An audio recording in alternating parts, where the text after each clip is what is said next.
The desert has never been forgiving, and it is never forgotten. For over a millennium, the kingdom of Saba stood as a miracle carved from dust, a lush defiance amid the burning sands of Arabia. But in a single night of fury, the sound of the lyre was replaced by the screams of collapsing stone. The great flood of Arim was not merely a natural disaster, it was the drowning of an empire.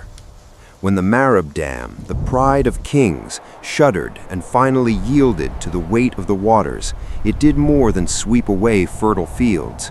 It erased a dynasty, scattered a people, and left behind a silence that would endure for 2,000 years. The air in Saba did not smell of sand and sweat. It carried the intoxicating aroma of wealth, the heavy scent of burning frankincense, precious myrrh, and the salt spray of the Indian Ocean brought inland by endless caravans. Long before the rise of Rome, the Sabaeans were the undisputed masters of the incense route.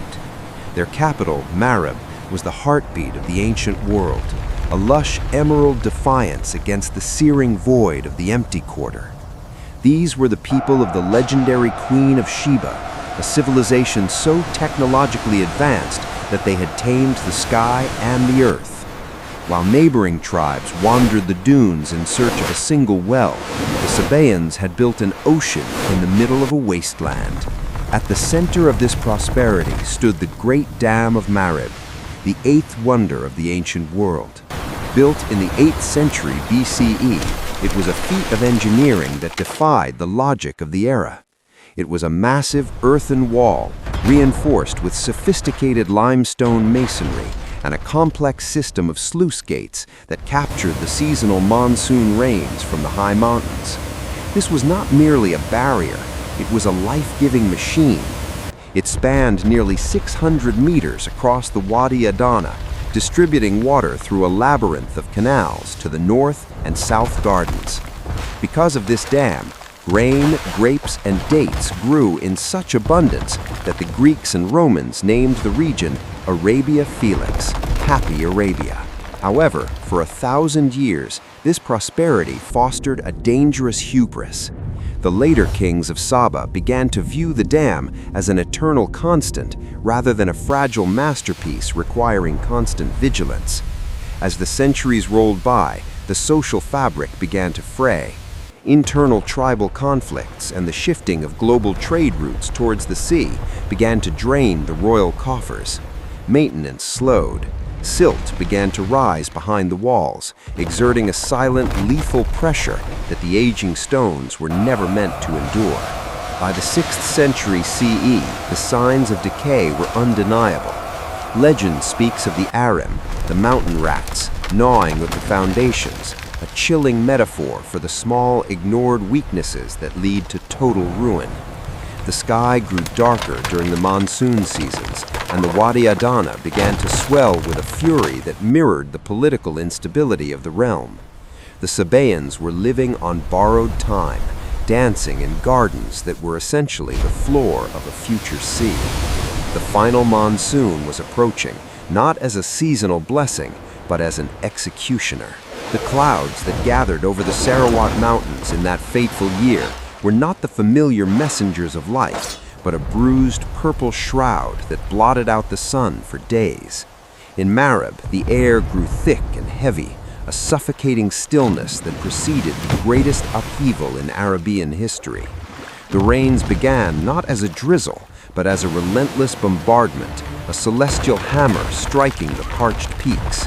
Far above the city, the dry wadis, channels that had stood empty for months, transformed into roaring arteries of liquid mud, boulders, and uprooted trees.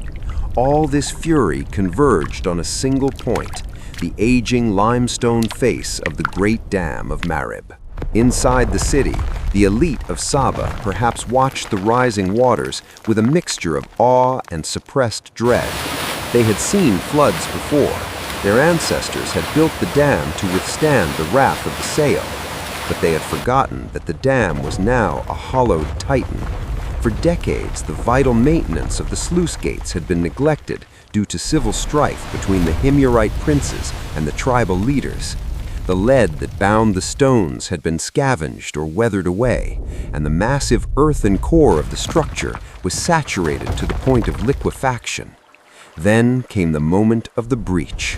It did not happen with a single crack, but with a low, earth-shaking groan that vibrated through the soles of every citizen's feet. The pressure of millions of cubic tons of water finally found the microscopic fissures left by the Arim, the biblical rats, or perhaps the metaphorical rot of neglect. A small fountain of water burst through the lower masonry, followed by another, and then with a sound like 1,000 claps of thunder, the great dam of Marib vanished. A wall of water, dark with silt and debris, surged into the valley at a terrifying velocity. It was not a flood, it was a physical erasure. The north and south gardens, the pride of Arabia, were the first to be consumed. Ancient palm groves that had provided shade for generations were snapped like dry twigs.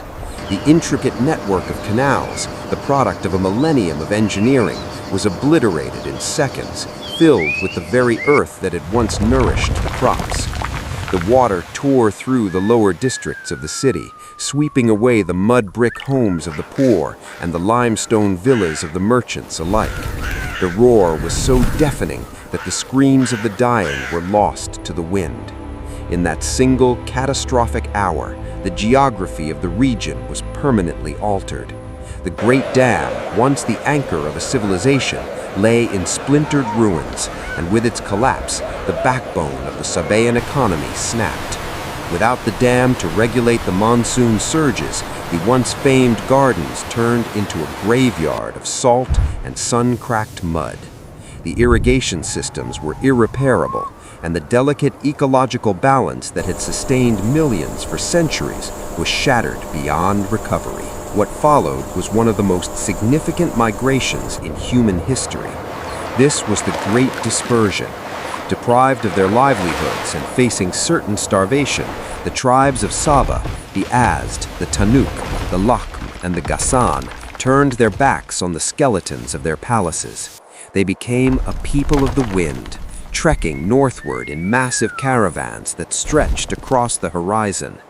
These refugees carried with them the memory of Marib, settling in what would become Oman, Iraq, Syria, and Central Arabia. This mass exodus fundamentally reshaped the demographics and politics of the Arabian Peninsula. The descendants of Saba would go on to build new kingdoms and dynasties, but they would forever be defined by the paradise they had lost. In the spiritual and cultural memory of the region, the flood of Arim became a cautionary tale of divine retribution and the fragility of human achievement. It is immortalized in the Quran as a sign of the Saba who turned away from gratitude, leading to their gardens being replaced by bitter fruit, tamarisk, and a few lote trees. The disaster marked the definitive end of the Bronze and Iron Age glory of southern Arabia. The trade routes shifted, the frankincense monopoly crumbled, and the power center of the world moved elsewhere, leaving Marib to be swallowed by the creeping dunes. Today, the colossal pillars of the Great Dam of Marib still stand in the Yemeni desert, jagged limestone sentinels guarding a vacuum. They serve as a chilling reminder that no empire is too grand to fall, and no engineering is too strong to defy the slow rot of neglect. The great flood of Arim was the moment the music stopped, the moment the green faded to gold, and the moment a legendary empire was wiped off the map, leaving only the howling desert wind to tell the story of the kings who once commanded the rain.